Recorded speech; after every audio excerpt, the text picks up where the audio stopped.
Hello everyone, welcome to my channel. आज हम लोग पढ़ेंगे पोर्टर 5 फोर्सेस मॉडल के बारे में। So let's start. Porter 5 forces model which determine the long run profitability of an industry. देखिए, पोर्टर 5 फोर्सेस मॉडल एक ऐसा फ्रेमवर्क है जो कि एक इंडस्ट्री की प्रॉफिटेबिलिटी को स्टडी करता है कि किस तरह जो फोर्सेस हैं वो एक इंडस्ट्री की प्रॉफिटेबिलिटी को इम्पैक्ट करते हैं। और वो फोर्सेस कौन कौन सी हैं according to porter?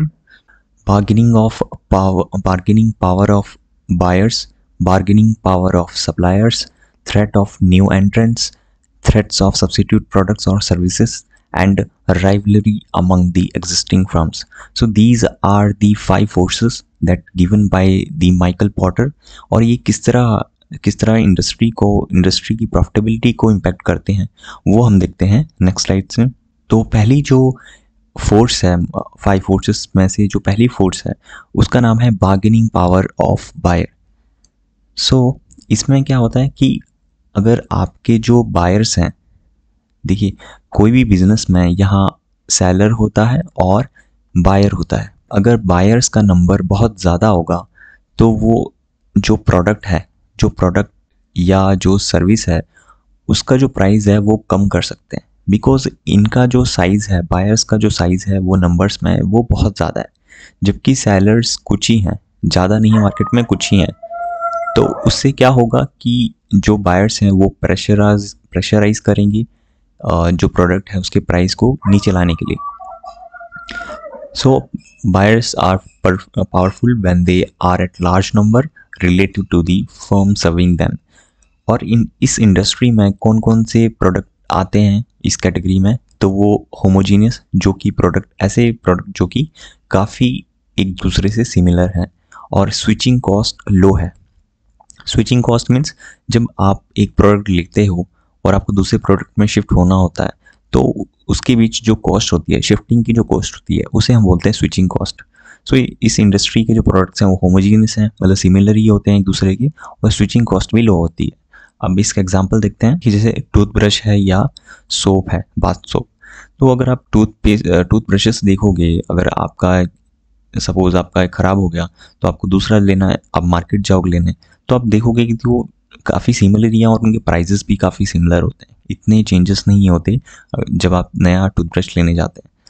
So bargaining power of buyer अगर ये ज़्यादा होगी तो इससे क्या होगा, जो प्राइस है, जो प्रोडक्ट का प्राइस है वो कम होगा। और अगर प्राइस कम होगा तो जो सेलर की जो प्रॉफिटेबिलिटी है या पूरी इंडस्ट्री की जो प्रॉफिटेबिलिटी है वो नीचे आ जाएगी, क्योंकि बायर्स इतना प्रेशराइज कर रहे हैं और इतना पुश कर रहे हैं प्रोडक्ट के प्राइस को नीचे, तो उससे क्या होगा, प्रॉफिटेबिलिटी कम हो जाएगी सेलर्स की।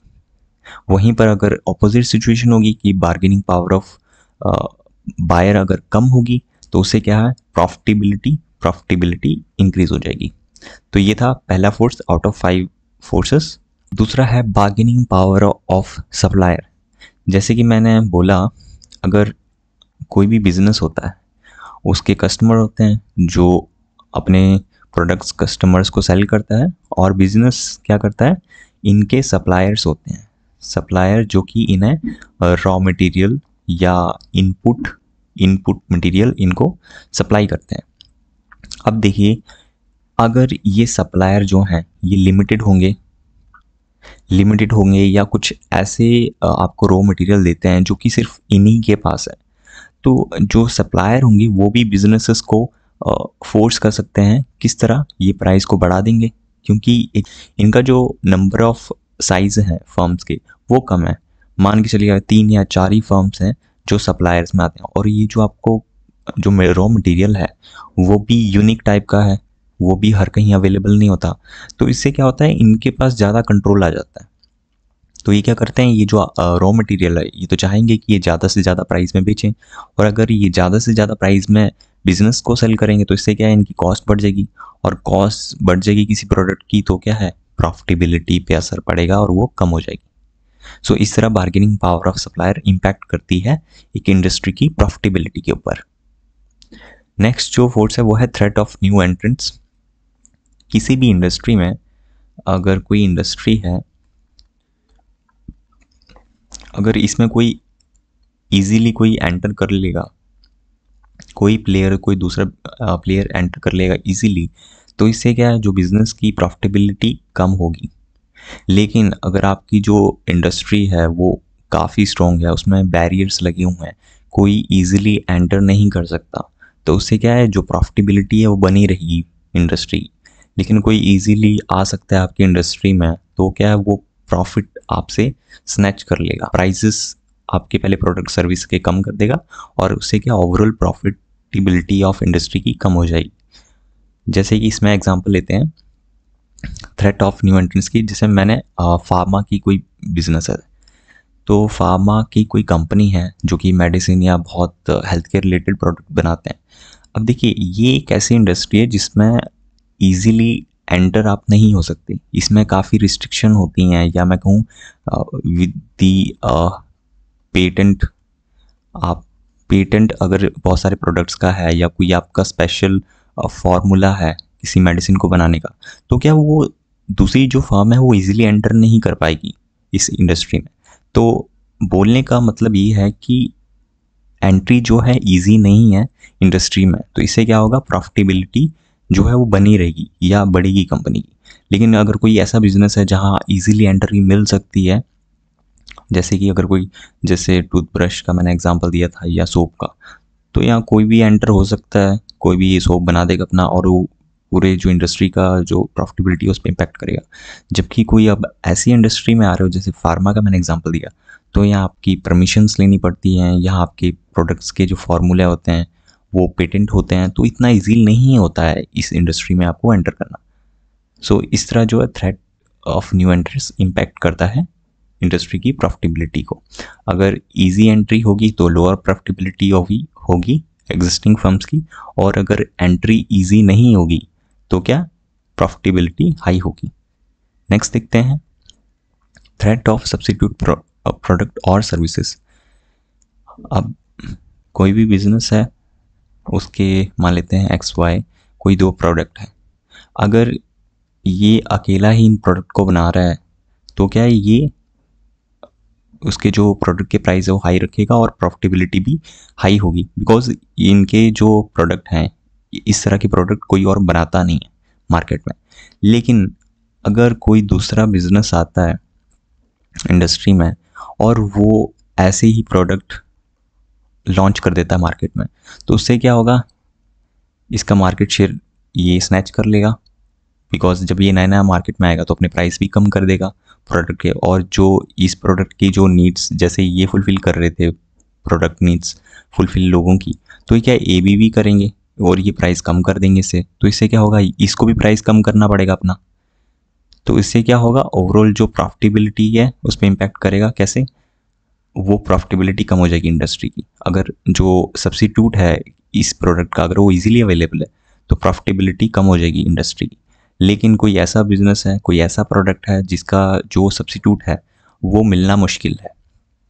फॉर एग्जांपल मैं डेटॉल का एग्जांपल लेता हूँ, एक प्रोडक्ट है यूनिलीवर का, तो मुश्किल ही होगी आपको कि उसके आसपास के आपको शायद ही कोई प्रोडक्ट मिल पाएगा। तो इसमें क्या होगा, जो इंडस्ट्री है या फर्म है उसकी प्रॉफिटेबिलिटी बनी रहेगी, क्योंकि उसके आसपास की कोई प्रोडक्ट नहीं है ज़्यादा। जैसे कि मैं अगर हार्पिक की बात करूँ, तो उसके भी आसपास के कोई प्रोडक्ट नहीं है, क्योंकि काइंड ऑफ मोनोपोली है। तो अगर आपका जो सब्स्टिट्यूट है अगर वो इजीली अवेलेबल होगा, तो उससे क्या होगा, प्रॉफिटेबिलिटी रिड्यूस हो जाएगी फर्म की, और अगर इजीली अवेलेबल नहीं है तो प्रॉफिटेबिलिटी इंक्रीज हो जाएगी। फॉर एग्जांपल फ़ोन का अगर हम एग्जांपल लेते हैं, मोबाइल फ़ोन, तो अगर आप कोई फ़ोन लेते हो, सपोज़ आपको नया फ़ोन लेना है, और अगर आप 5-7 साल पहले लेते तो उसका प्राइस मान लेते हैं 20,000 हुआ करता था।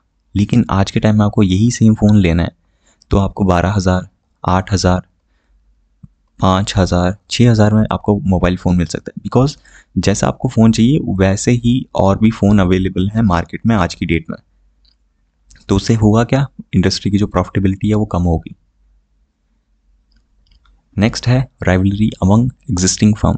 देखिए, किसी भी फर्म में, किसी भी इंडस्ट्री में अगर कंपटीशन बहुत ज़्यादा हुआ, तो इससे क्या होगा, ये सब आपस में लड़ेंगे। अपना मार्केट शेयर के लिए। और इससे होगा क्या, अगर ये प्राइस अपना इतना कम करेगा तो ये इतना करेगा, और ये और ज़्यादा करेगा और ये इतना ज़्यादा कर देगा।